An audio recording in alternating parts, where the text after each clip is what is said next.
Guys, ito yung humikbit na inahalo ko sa pagkain nating baboy guys. Yan, maitim diba? Humikbit po yan.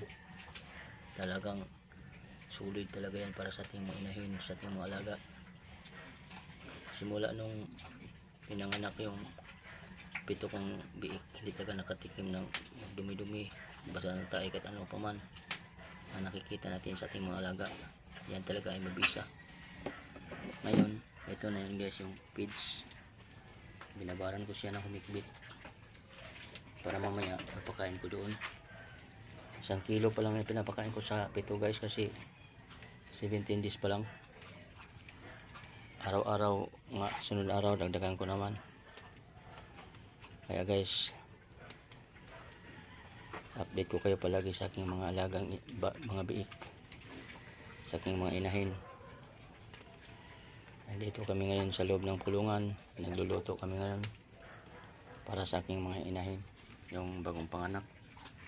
Kasi nahaluan ko kasi ng mga gulay-gulay dahil mabigat kasi pag puro feeds. Ano, umusok-usok pa yan guys.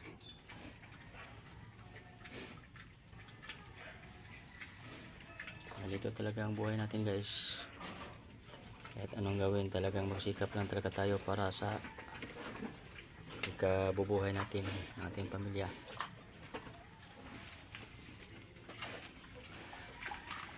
Yan, ikot tayo dito.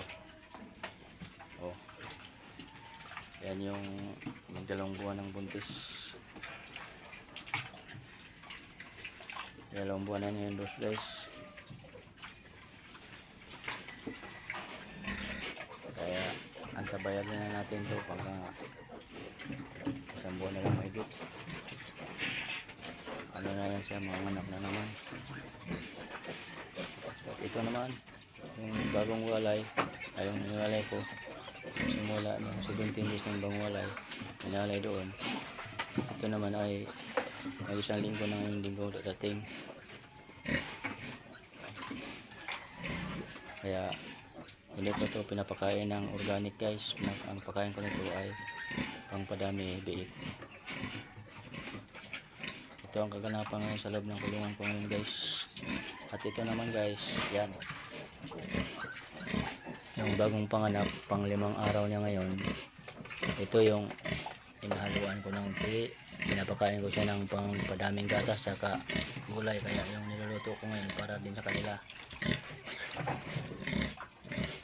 Kung sino nang nakapanood sa aking video ito, huwag kalimutan mag-like, mag-share sa ating YouTube channel, Carlos Daray Piggery Vlog, sa aking Facebook page, Carlos Senior Haray, at sa aking mga followers na walang susawang suporta sa akin, sa aking subscriber ngayon na umabot na ng 178 na guys. Kaya maraming salamat sa inyo. Ulitin ko, Diyos lang ang bahalang magganti sa inyo, sa inyong kabutihan, at ang mga pamilya nyo ay laging healthy at matiwasay ang kanilang inyong pamumuhay. Sagana palagi at walang sakit. Good luck and magandang umaga sa inyong lahat. Bye bye na po. Thank you so much. Maraming salamat sa nanonood.